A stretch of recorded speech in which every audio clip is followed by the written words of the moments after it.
I realize when it comes to entrepreneurship, when you're on your way up, you have a lot of friends. But when you're on your way down, it's very hard to find people who can connect with. Sometimes what works for someone else may not work for you. And you gotta understand yourself better. I guess when you know yourself, you win the war. All right, ladies and gentlemen, I'm right here together with a good friend of mine, John, and he's done so many businesses, and I just wanted to spend a little bit of time today having a chat with him. I've known John for quite a while, and we just have a great relationship. But this is the first time ever, we every time I come up to KL, we have such a wonderful time just exchanging ideas, exchanging stories, and I just every single time I talk to John, I got like brand new ideas, and he always surprises me with a lot of brand new ways of seeing and understanding the game of business. I never am short of being amused, and mine expanded by the amount of stuff that he shares with me, especially people who engage the game of business in a very unique, interesting manner. So I thought, instead of just me listening to John's stories and ideas, why not share some of these with everybody? So my whole goal is to encourage John to free flow many of his thought processes, his thinking processes with everybody here, and hopefully you get the same level of enthusiasm, amusement, entertainment, mind expansion as I do every time I talk to him. So just before we hand the time over to John, it's like asking questions. I've recently realized that John is actually a genius. John can play the piano. John knows about computer programming. John knows how to do investing. John knows about business and many other things also. So in my opinion, he can share with you his bio later. But in my opinion, I think he's one of the smartest people that I know. So welcome, John. Hey, thanks, man. Thanks for having me here. Yeah. So, John, first question I have for you is, what are some of the things that you have done so far, just so that people know? Because I clearly know a lot of things that you have done. What are some of the stuff that you have done, just so people are aware of? Okay. So right now I run a business called Owner Circle. It's a business coaching community where we mainly serve SME owners, scaling up entrepreneurs, mainly entrepreneurs between $500,000 to 30 mil revenue. These guys are the stage where they have really got their product to market fit. They're all about scaling up. They're all about building system processes, going to new markets. And what we do is we have a group of coaches where we help them in different areas, from strategy, sales, building systems, funding and finance as well. And on the other side of what I do is I also have a financial education business where we mainly focus on technology and crypto companies, because I believe that in current times where the world is changing so fast, gone are the days where you invest in blue chip stocks and you hope that this blue chip stock will appreciate in the long run. So I'm always looking for disruptive technologies that will be changing the face of the world, and we take a stake in these investments, and then we just grow with it. Okay, awesome. And what are some of the other things that you have done like before? So these are two things you have done right now. You teach people about crypto, you teach people about different business and growth. What are other things that you have done, and how long have you been doing this? Okay, so before this, in my 20s, right, now I'm in my 30s. In my 20s, I started my career in finance in Singapore, in the financial industry in Singapore. Although I was a computer science student, I was a computer science grad. I studied programming and all this, went into the financial industry in Singapore, came back to Malaysia at the age of 25. And that time I started a gold and silver trading company. That was the only time I could use my degree, where I built a website myself. I did everything myself. The whole e-commerce website, I built it myself. And I think this was 2010, right? When e-commerce wasn't a big hit yet. Yeah, so I started selling gold and silver online, and then I started preaching financial education to the stock exchange. I told the stock exchange that Malaysians are mostly punters. They are mostly speculators. There's no investors, because most people go into money games like Forex, and they go into all these funny investment schemes since young. And I say, what if we can educate the young on how to invest while they're in universities? Wow. Yeah, so I created this thing called Bursa Young Investor Club with the Stock Exchange of Malaysia. So I was basically in the financial education scene. Yeah, in my 20s. Yeah. Wow. So I just want to ask you a few questions. How does a computer programmer decide that he wants to start something investing related? Because, these two... So computer programmer, you go to university and you're a good student also. right? Because I know that you did really well in school. So you're you study computer stuff. You are good in school. The path is for you to come out and get a corporate job using your computer stuff. But no, you decide to go and enter a brand new field of investing. What was the thought process? So the thought process was because when I was in university, I was doing quite well as a computer science student. In fact, I was the poster boy of the college. Exactly. Yeah. So in the past, if you go to my college, you want to study IT, computer science, that poster, that brochure, the face, the front page was me. Yeah. I always thought that I would be a MCSE, right? The Microsoft software engineers. Yeah. Right. All these Cisco engineers. And that was the path I thought I would be in. So the first thing that happened was I read a book called The World is Flat. By Thomas Friedman. Yes. Yeah. So when I read the book The World is Flat, it actually changed my mind. It made me realize that in the technology world, my competitor is no longer my classmates in Malaysia. Yeah. My competitors are the Indians. And it made a lot of sense because at that point of time, most of my lecturers in college were Indians. That's fair. Yeah. And then I realized these guys are brilliant. How am I going to compete with them? Yeah. Then the second thing that shifted my mind was reading the book Rich Dad Poor Dad. Yeah. So when I read the book Rich Dad Poor Dad, it made me realize that, hey, if I keep on thinking like a computer programmer, I'm going to be on the left-hand side of the quadrant. I'm going to be an employee. What's the most I can make? Yeah. And I asked myself, no, is this what I really want? So when I started to question myself, then I read the third book. Okay. At the point of time, I was really on that stage where I was very lost because I felt like, hey, because after I read the book Rich Dad Poor Dad, I started investing in stocks. I started investing in unit trusts. So you read one book. The book doesn't actually even talk about how to invest in stocks. It only opens your mind to BSI. So you read the book and immediately start investing already. Of course, I did not start investing immediately. I actually started to read more books in the library where I was reading about finance, investing. Then I spoke to some of the finance lecturers as well. Okay. Right. Although I was a computer science student. I went to the finance faculty. I get to know some of the lecturers. I asked these lecturers how to invest. And I was very surprised because most of these lecturers teaching economics and finance never invested before. Oh, wow. And that's another topic also. I always found it, that was why I dropped out of school, because I always found that, the people that teach us, they've had some of these things. What's the process like? Because so before you continue the story, what's the process like, right? Because you are a computer science engineer. You study that. You're supposed to just quite follow the route and use your degree. Then you can read a book. Then you start veering off the route. Why? Is it bonus? Is it just your curiosity? How do you find the balls basically to just basically not go where you're supposed to go? I guess I was naturally curious in the past when I was in university. So one of the greatest awakening was this. Remember those days of creative MP3 player? Yeah.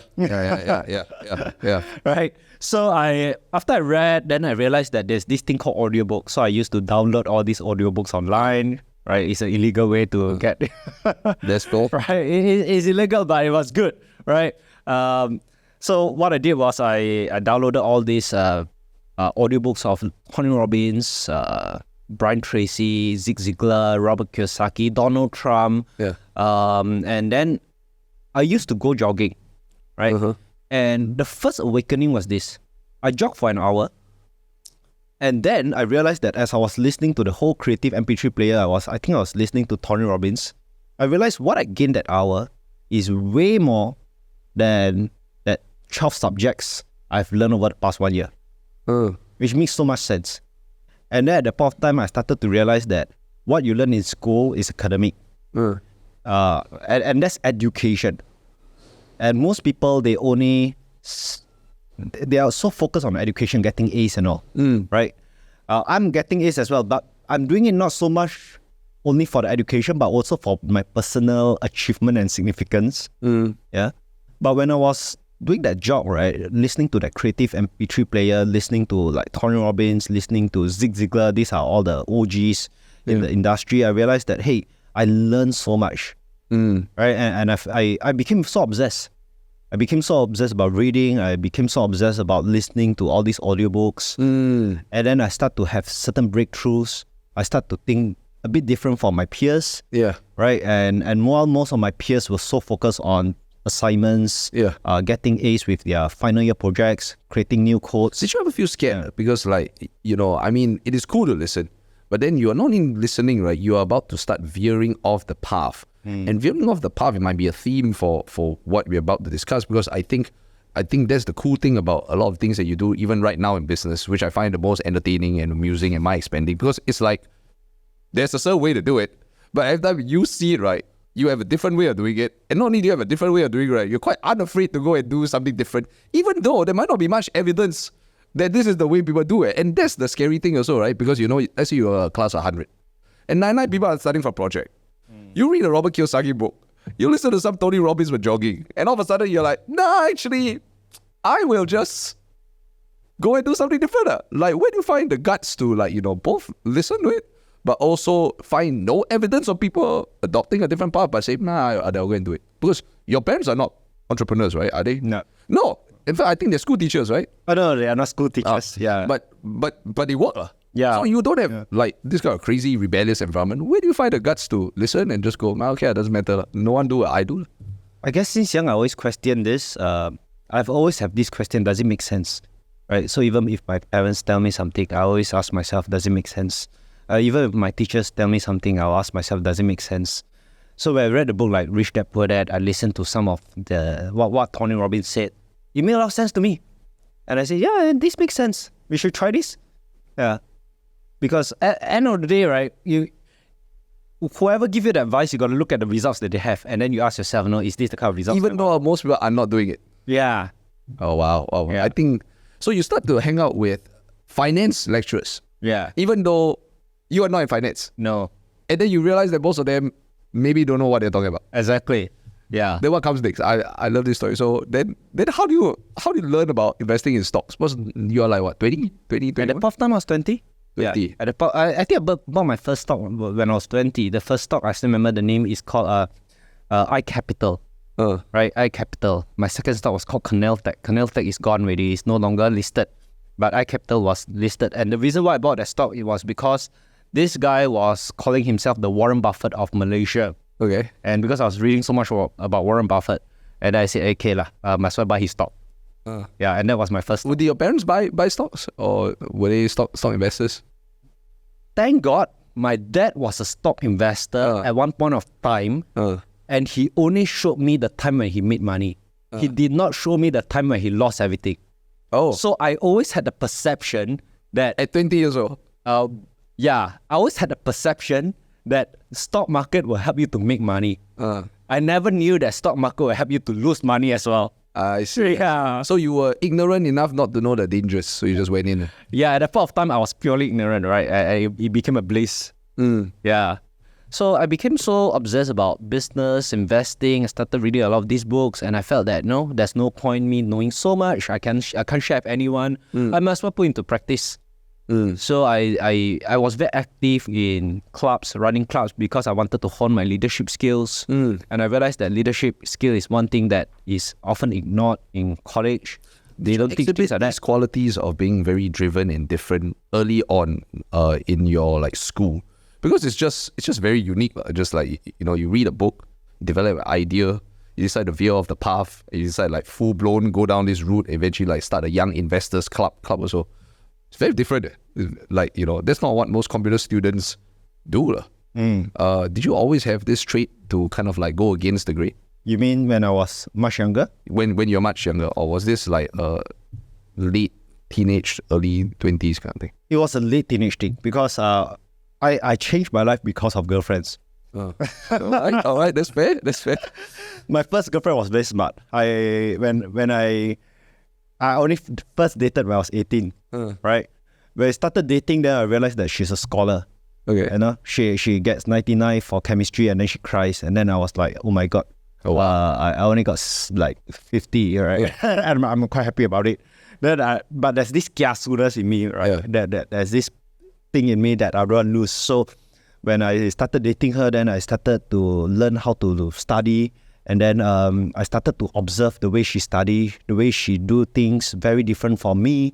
And then I started to model the way she take notes. I modeled her lifestyle, and then I became an achiever. But unfortunately, the relationship only lasted for a year. Right, so that's my first girlfriend. So she changed me in terms of academic results. Right, academic achievement. Then the second girlfriend when I was in college. Oh, you got to thank all these girls, eh? Yeah, I got to thank her, man. For where you are today. Yeah. In fact, when I graduated, I messaged my first girlfriend. I said, thank you so much. Because of you, I'm where I'm right now. What was the response? You say I'm happy for you. Okay. Yeah. So the second girlfriend, a hot chick, like the hot chick in college. The thing is, when you have a hot chick in college as a girlfriend, your competitors are no longer your college mates. Your competitors are the working adults. That's fair. Right? That's fair. Okay. So at that point of time, I was very driven. I was very driven to make money. Because I can understand. Yeah.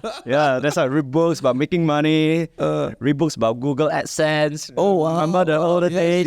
Started blog, created contents, do Google AdSense, do affiliate marketing.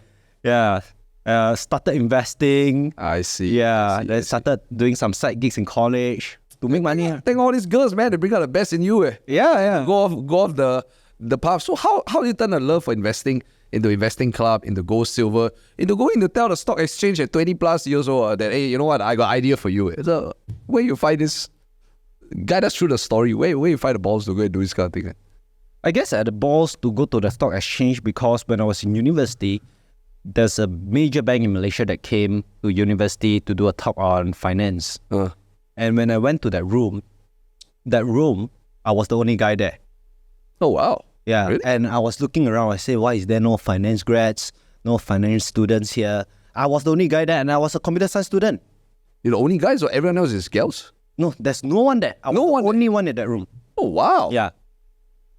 Then, so that was when I was in university.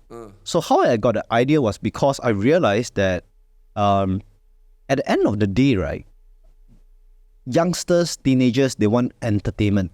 Yeah. And then I had this idea of what if I can infuse financial education, combine it with entertainment. And when I pitched the idea to the stock exchange, I said this, uni students don't want someone wearing coat coming to tell them what to do. Uni students want someone wearing t-shirt, wearing a meme shirt, right? Something cool. So I had a shirt of a monkey. And the monkey meant something. And I had this tagline, keep investment simple and stupid, right? And then I had all these posters. I hate studying. I love learning. You asked them to put around the college? Yeah. And I all this at college.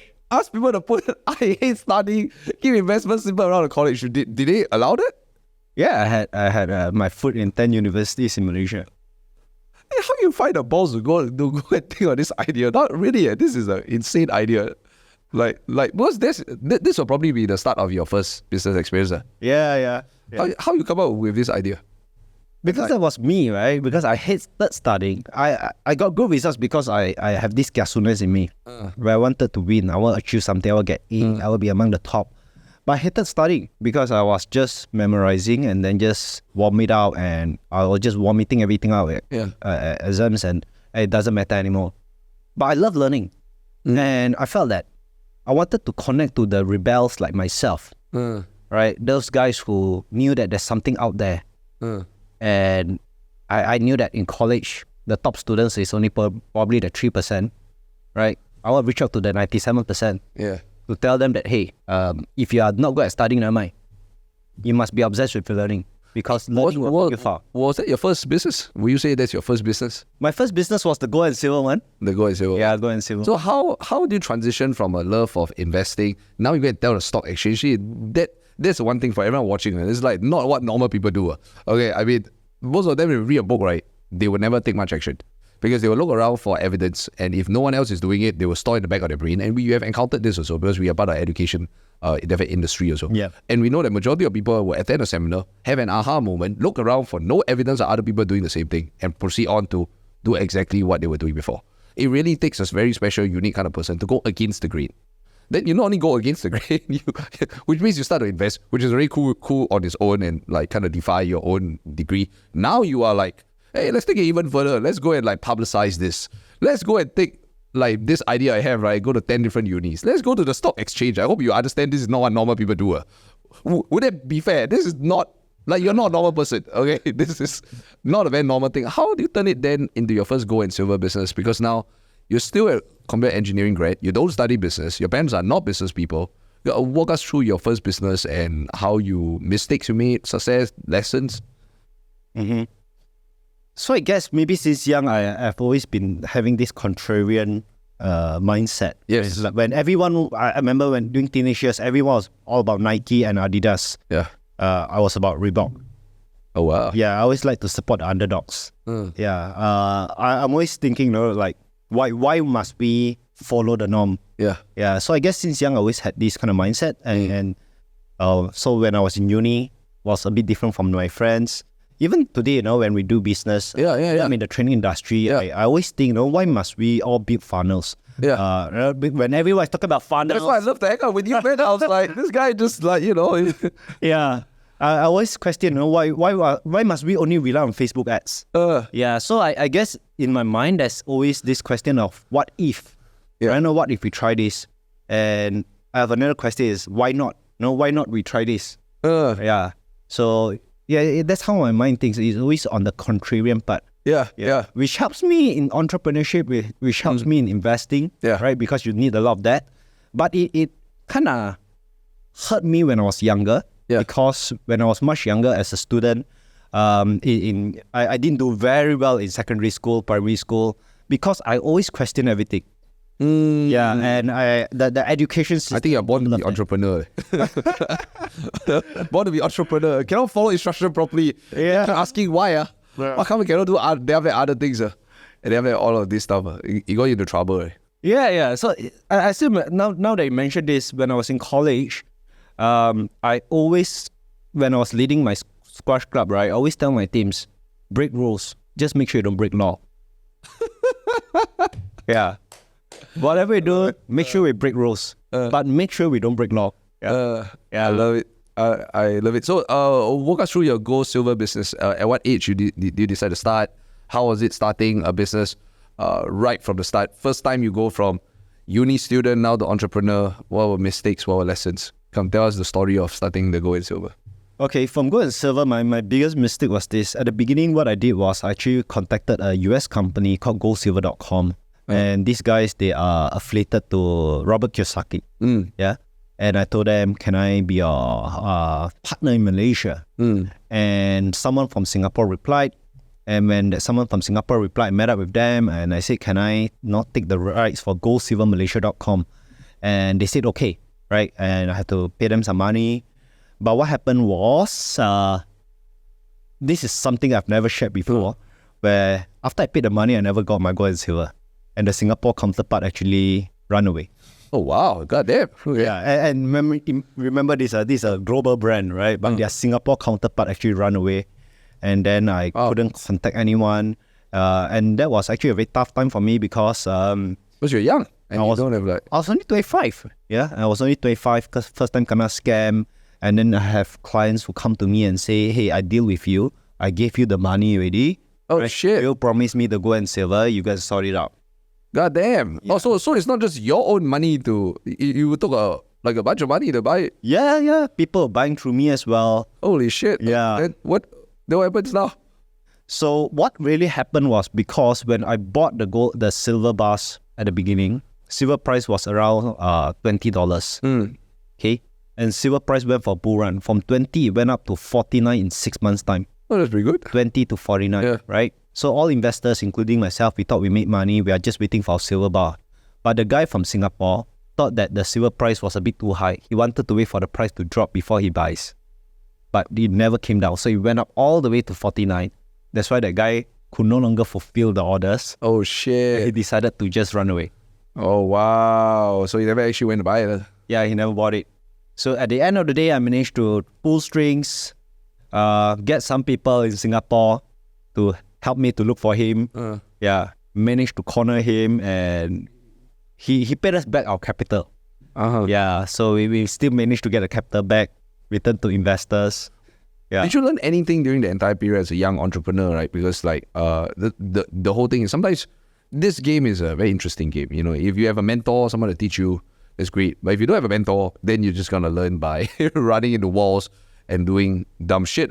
But what did you learn about hiring? What did you learn about managing? What did you learn about selling?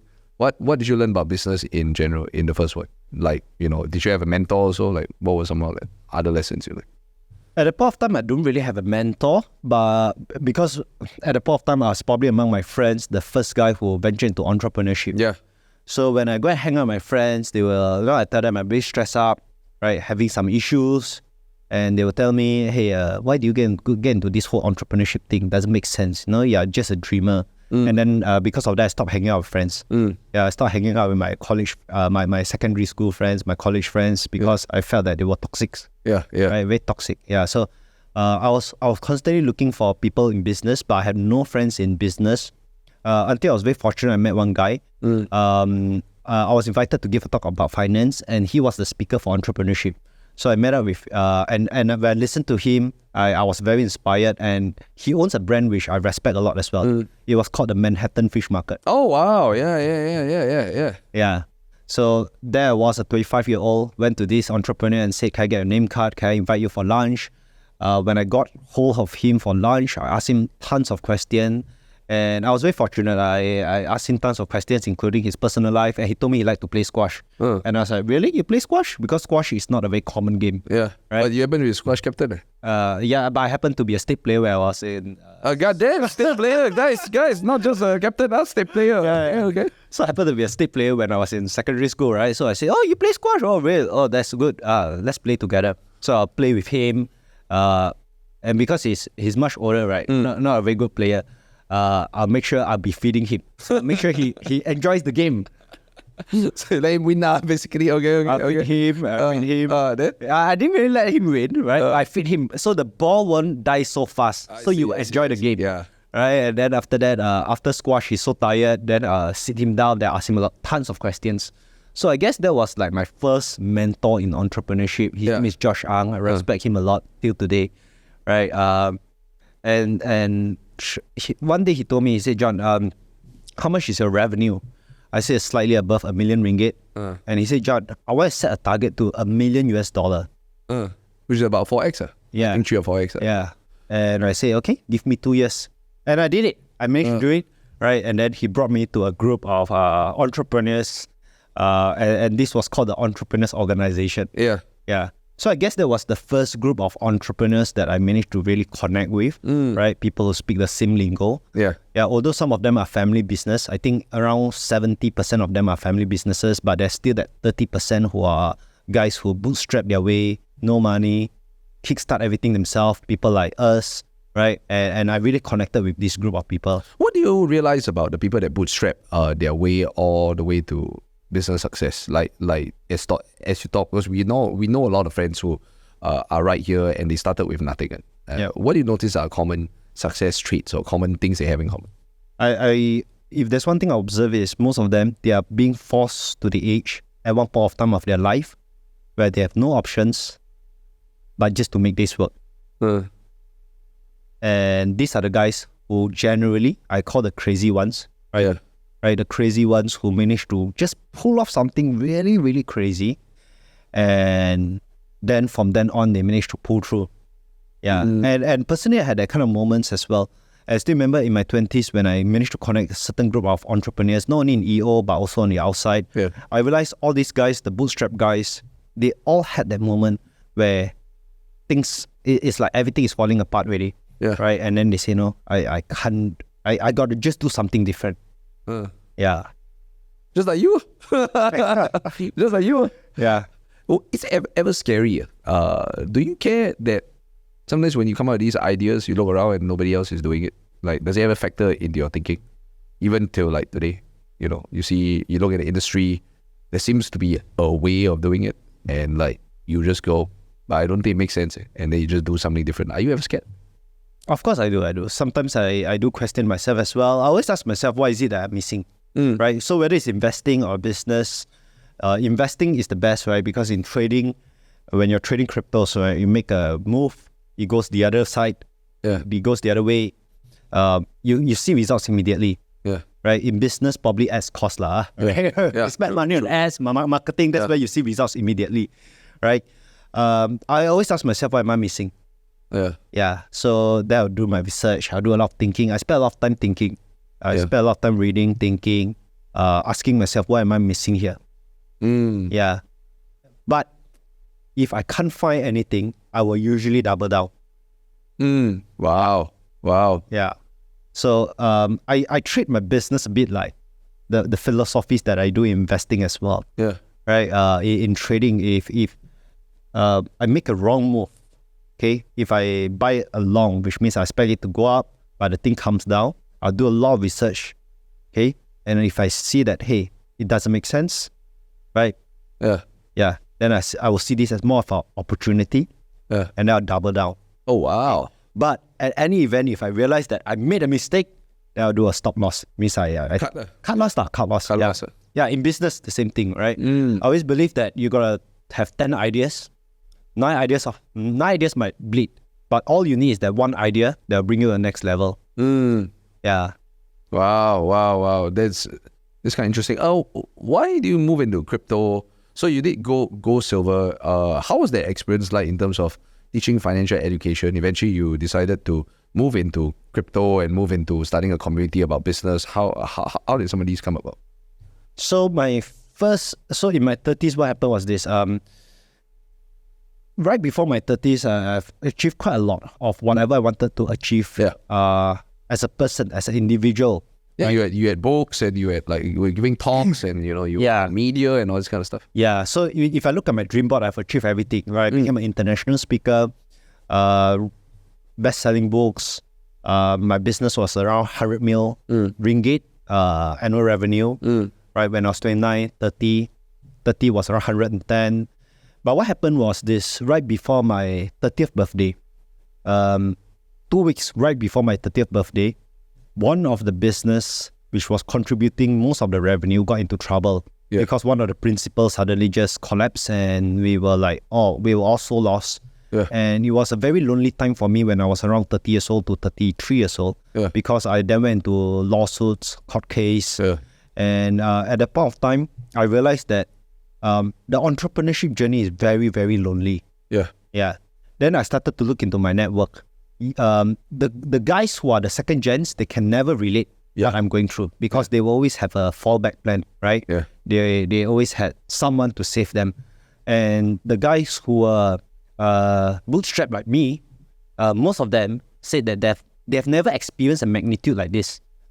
Right? Because I was only 30 at that point of time, having a 250 million ringgit fund that suddenly went bust in Canada. Wow. Right? So most of them also can't comprehend.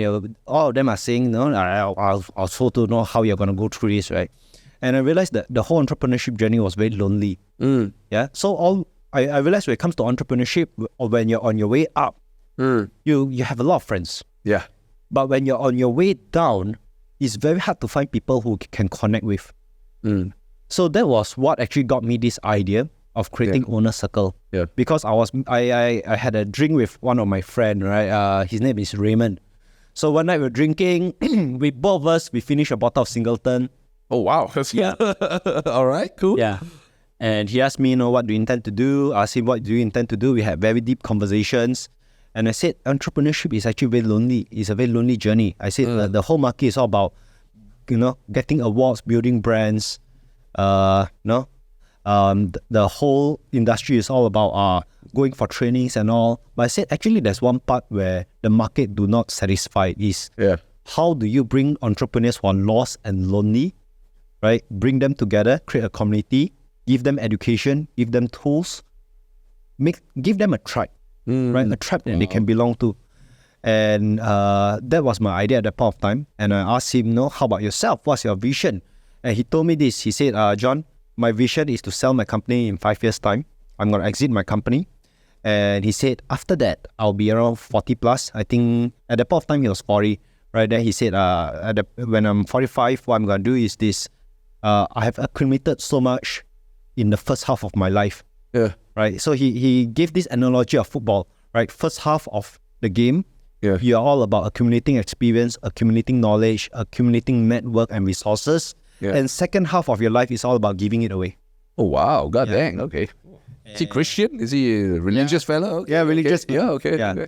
So that night we really connected very well, and when we are drunk, we are tipsy, we hold hands, two guys hold hands, say, right, I think we can do this together, bro. Right, let's do it, man. Yeah. So Singleton has the effect. Okay. yeah, so then we started on a circle. Yeah. Wow. Because I told him, no, why do we have to wait 5 years? You can do it now. Right, with the alcohol talking. Yeah. They say, yeah, I think I can do it now. Let's do it. We do it together, bro. Yeah. Then we started on a circle. Yeah. God damn. Okay. Yeah, so that's how Honor Circle began. Were you always a community person? Like did you always see yourself as a community person? I'm not so much of a networker. He was. Yeah, he is. He's. Yeah, so even when I went to all these entrepreneurs community kind of events, I'm not so much of a networker. I enjoy talking to very few people, having very deep conversations, having very thought-provoking discussions. Yeah, so he was more of a community person, and I knew that he was the right person for that. Yeah, and he's at a phase of his life where he's all about giving back. And, and my belief is for a business like this, you need someone who has this kind of intention. Yeah. Right? Because I think the training industry and the education industry in the world today, not only in Malaysia and Singapore, is filled with sleazy sales people, right? Who probably rip off someone else's course. They're just good at selling, and then they're just going out there about selling, right? Just selling, right? They're not so much about making impact. They're all about making income.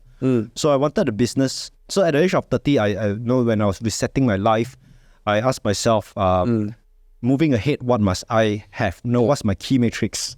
Yeah. So it has to fulfill three things. It must fulfill my purpose. It must fulfill my passion, and it must also fulfill my profit. Right? These three must come together. If anything that do not have all these three, I will not do. Wow. Yeah. Then when it comes to the education business, the education and training business, it must always fulfill three things as well. Impact. Must be able to create real impact. Must be able to create real influence, which means I want to create a network effect, influence. And the third thing is income. Wow. Yeah, so that's the metrics. That's my guiding metrics in the training and education business. That is insane. That's literally what I say also. Impact, income, and influence. Yes, that literally. Exactly. That's why we hang out. This is exactly. I legit say the same thing. Impact, income, and influence. Why do you move into crypto? And what do you see in terms of crypto, AI, many of the tech developments? Is this a fad thing? Because people are hot about crypto just when, I think, early 2018, and especially during COVID time when it started to boom. Then everybody was a crypto expert, which is now everybody's an AI expert, which is hilarious because it just came out, and then now everyone just jumps on the bandwagon. Of course, all the NFT and crypto experts then proceeded on to disappear the moment NFTs go down. So why did you jump on this? And I don't think you jump on this like I think maybe 1 or 2 years ago, but just when it was about like to go down. But you're like, hey man, let's go and do crypto. Why? What's your interest in crypto? Why do you dive into this? And what do you think about the future? Sure. So around 2017, a friend of mine, he sold his business to one of the largest conglomerate in Malaysia. He owns a broadband network. Yeah, so it's a mobile network, and he sold his company. And he kind of can retire, 50 plus. And then one day I saw he was wearing t-shirt, and then he was giving talks. And I was looking at him, why is this old guy who used to wear coat now wearing t-shirt? And I was listening to his talk. And I was like, what is this blockchain all about?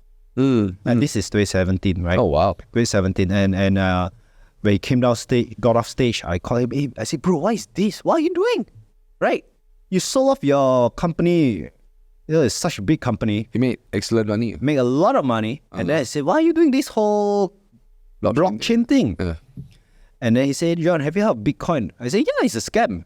Oh, wow. Okay. And then he said, no. He said, you don't understand, right? But this is a guy I respect. So the reason why I keep saying that Bitcoin is a scam, why I say crypto is a scam, is because before that, most people who came to me and promoted crypto to me, they were all scams. They were all scammers. So when scammers say crypto, to me, crypto means scam. Yeah. Right?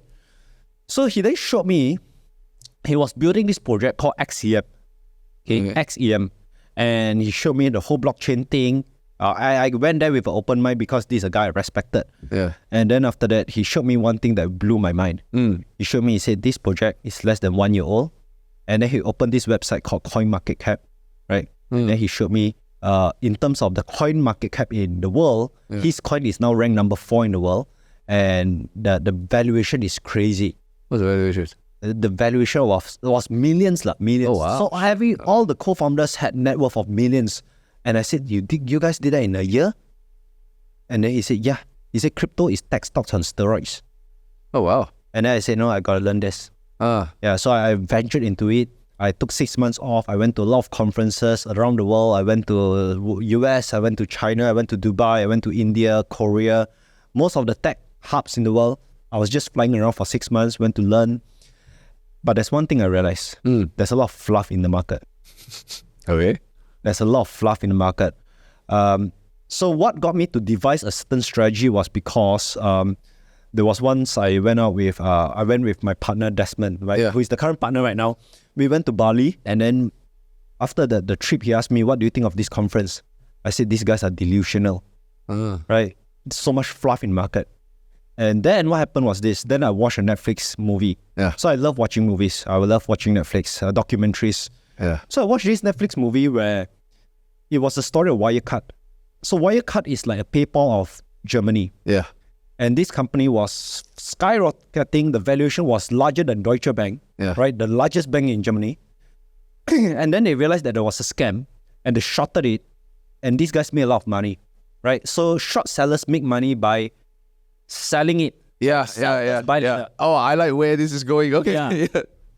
And you can do this with scams. And then I started to watch more research, and then I realized that there's so many short sellers in the world, but they're unheard of because the world is always about Warren Buffett. Right? Yeah. All this value investing stuff. And then I realized there are a group of people who make money shorting scams. And then I said, this is brilliant. 99% of crypto is scam. Yeah. I said 99% of crypto is scam. I'm saying this. There's a research that shows that last year, out of 100 coins that are created, 24 coins, out of 100, 24% are created with the intention of scam at the beginning. Yeah. Right? And then, of course, some of them, the founders can't do well because it's so hard to run a business, right? Yeah. It's harder to run a technology business. Yeah. It's hardest to run a crypto business. Yeah. Right? It's very fast. The market is very different. Right? So I said 99% of cryptos will fail. Yeah. Why can't we apply this strategy in crypto? We do shorts more than we long. Long means buy, go up, right? That makes total sense. Right? And everyone is looking to buy the Dogecoin. Yeah. Right? Everyone is looking to buy the next. Harder to find it. Right? Yeah. It's harder to find it. It's easier to predict failure of terribly run things than it is to predict success. Yeah. Wow. But the media is always sensationalizing that crypto millionaires put $25 became $1 million. Yeah. Right? And every 4 years, there's one of these coins. Every 2 years, there's one of these coins coming up in crypto. And that's why everyone have this hope that I can be the next crypto millionaire by putting $25. So to me, that's lottery. Yeah. Yeah. So I then start to have this mindset where why do we want to look for that 1% when 99% of them are bound to fail? Yeah. So we just sell them. That makes total sense. Right. And that's our strategy in the crypto market. That is really genius. Find scams and predict their failure. That sounds like a very good idea. What are your thoughts as we wrap up some of this? I hope everybody watching, you're getting a lot of entertainment. See, this is why I hang out with John. Because he tells great stories that also have a lot of sense also. So what are your thoughts on AI, prediction of crypto, all this tech-related stuff, right? People are quite afraid of AI. You're about to do an AI conference also. Yeah. And what are your predictions of crypto in the next foreseeable 2, 3, 5, 10 years? So I think I love AI because when I started using ChatGPT in November last year, it transformed my productivity level. It solves one biggest problem, which is writer's block. And then I start to realize there's so many different, what I call layer 2. Layer 2 means apps built on AI. Yeah. Right. And now I'm starting to use, I don't need a financial analyst in my company anymore. I have an app that help me to collect data and analyze for me and summarize for me data from like top 30 analysts in the world, right? And they create a graph for me. And I think AI is going to transform the world. I call this the sixth wave. Sixth wave. Oh, wow. Okay. Yeah, and at this point of time, I also think that AI will be moving towards what I call a bubble. Just like every technology that comes, right? When NFT came, everyone jumped into it. It became a bubble. Yeah. As long as your company is doing metaverse or NFT related, your share price will go up. Yeah. Just like crypto back then, right? And I think today AI will be moving towards a bubble. I just read yesterday one of these company raised $1.3 billion US. No few stuffs, no product yet. Oh, shit. Yeah, so I think all these are signs of bubble. Yeah. And this happens all the time. Because All the time. right? This year is AI. Last year was probably like metaverse. The year before was NFT. Every year there's something, right? Before there was crypto. Then you heard of cloud computing. Suddenly everyone was cloud this, cloud that. Yeah, right? yeah. So this happens all the time. But the technology is there to stay. Yeah. Yeah. So as an investor, I prefer to short it rather than to long it, because I think when the hype comes, everyone is throwing money in. When all these things go bust, the thing is going to crash. And one of the ways I look at bubbles is I look at Google Trends, right? You just go to Google Trend, you just type NFT or metaverse or AI. The bigger the trend, the more you know you're in the bubble. Yeah, correct. NFT trend was back then like this, then came down, right? And then metaverse went up, came down. AI right now is at the high. It's crazy. That's why I call it a bubble. I will not touch any AI stocks right now, right? Because I think everything is so hyped up. I'm looking to short it. This guy's hilarious. Okay, yeah. Yeah. Okay. But I believe in the technologies. You believe in the tech, like blockchain? Blockchain's great, but it's just like, this is like 2017 or 18, or maybe those periods where the crypto stocks were out of control. Yeah. Tech is here to stay, but then it's just... Yeah. What I'm most excited about when you mention about AI, blockchain, NFT, cryptos, is I believe in the convergence of all these technologies coming together. Yeah. I believe that AI is the reason why NFT is going to come back. Yeah. Wait, hold a bit. Well, okay. Explain. All of them are actually connected. If you really think about it, right, all of them are exponential technologies, and there will be a convergence of all these technologies coming together to create something new. And why I say that AI will be the reason why NFT is back is because of AI, there's so many generative images, generative products out there. Yeah. There's nowhere to authenticate who is the real creator of it. Yeah. And that's where NFT comes in, because NFT is basically like image on blockchain, right? Oh, wow. I didn't thought of that. That is cool. Assets on blockchain, right? So I think that in time to come, right, all these technologies are gonna converge and create new models. Yeah. Yeah. I believe that generative AI will be the reason why many jobs are gonna transform. People say that AI can replace copywriters, AI can replace designers. Yeah. I agree 50%. Yeah. Right? Because I agree that I don't need so much copywriters anymore. Yeah. But I believe that there will be copywriters who will know how to use AI to create even more quality products or more quality copies. And these guys are the ones that stay. So I think all these technologies will cause mediocre skill set people or businesses to face up, right? And the good ones will become even better because they know how to use all these different technologies in their business with their life. Wow. Yeah. I think it's going to apply everywhere. I think people's greatest fear is 100% replacement. I think you're right. Yeah. I think the designer, graphic person, video person, copywriter of the future is a person who understands the fundamentals, right? Yeah. And knows how to program and use AI to achieve outcomes far greater than if they were to do it on their own. But it's not entirely just AI do the whole job, but it's also not like old school where the human do the whole job. Yeah. They get the fundamentals, they know how to program, they get like far greater than either way. Because when AI does a whole job, sometimes it's a little bit iffy. When the human does a whole job, you got human error. Yeah. In the middle, wow, that's actually a great perspective. In the middle. Yeah, so all these technologies are definitely there to stay, and I'm excited about them. That's why my company is called Future Trends. Yeah, right? I totally get it now. Yeah. Future trends. But then every time you find a trend, you short the trend.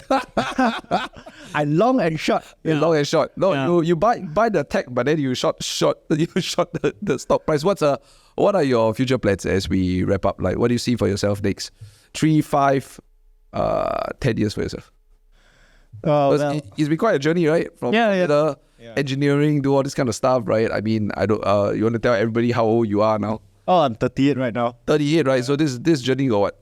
13, 14 years? Yeah, 13 years. 13 years. Yeah. What's next? So what else you want to do? At this point of time, my goal is always about how can I expand upon the mission of what we do. I think in my 20s, it's all about chasing numbers. Yeah. How hit 100 million or hit a billion, right? But I guess as I grow older, things start to change. My goal now, of course, sales is important for the growth of the business. Yeah. But my goal is now about how can we fulfill the purpose and the mission of the business.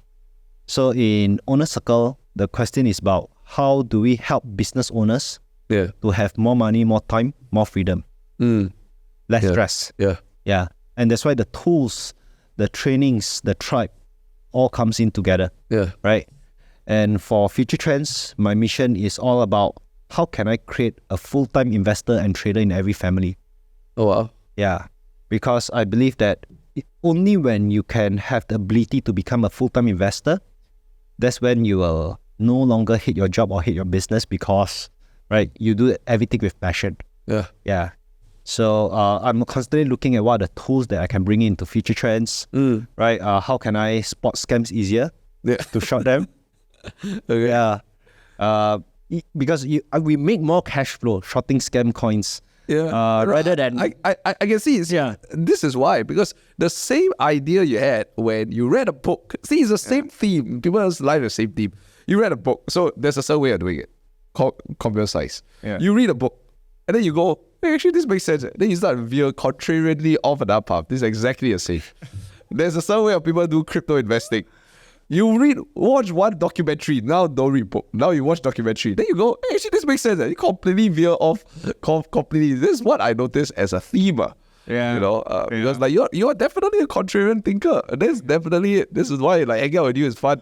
Because you're always like, see, you know you're a contrarian, right? You have contrarian thoughts. You're bold enough to do it. You're bold enough to do it when no one else is doing it. And somehow it works. Yeah.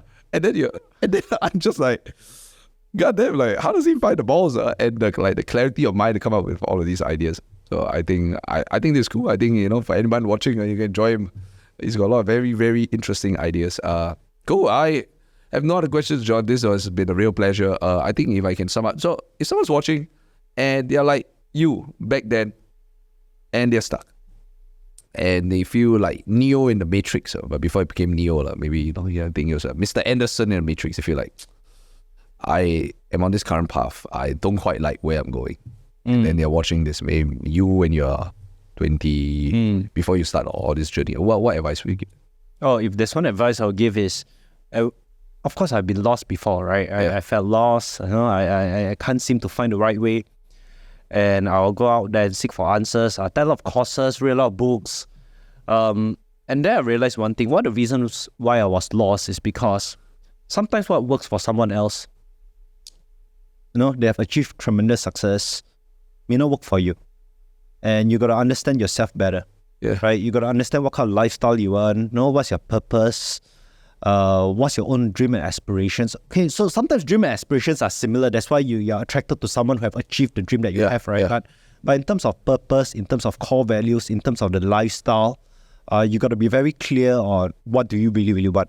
Yeah. Right? And then you got to look into what works, what can work for you, rather than just what I call just copy and paste everything. I see. Right. So today, one of the reasons why I do things a bit differently, because when I look at someone who shares an idea, I will see if it's a good idea, right? Right. Very often it's a good idea because it works for them, right? Yeah. But the next question I always ask is, how can I make it work for me? Yeah. Because I obviously have my resources, my knowledge, my skill sets, my network. Yeah. So I always ask myself, how can I make it work for me? And I think being a Malaysian, it works very well because Malaysia is very slow, right? Yeah. Very often, whatever happens in US will then go to Singapore, and then 10 years later, will come to Malaysia, right? Yeah. So a lot of people, they always say, just copy paste the West and just do it in Malaysia. But you can't. You must always see, you know, how can you make it work in Malaysia? Yeah. Right. So I think that principle works for my personal life as well. I always look at someone who is successful and I ask myself, how can I make it work for me? So if someone who is lost right now, sometimes it's probably because you got a good idea that works for someone else, but it will not work for you. And you got to be very clear with that. Wow. Right? Because you got your own mission, your own core values, and your own lifestyle that you want to achieve. Yeah. Right. So I guess when you know yourself, you win the war. Wow. Oh, thanks so much, Sean. This is awesome, man.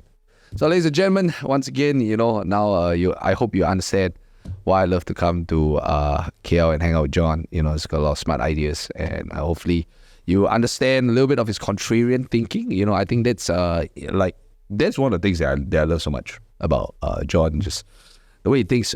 And I think it's not the way he thinks, not just the way he thinks, but also the fact that he's bold enough to fly with it, and then find a way, like he mentioned right at the end, just to find a way to make it work. So, thanks again, John, for doing this.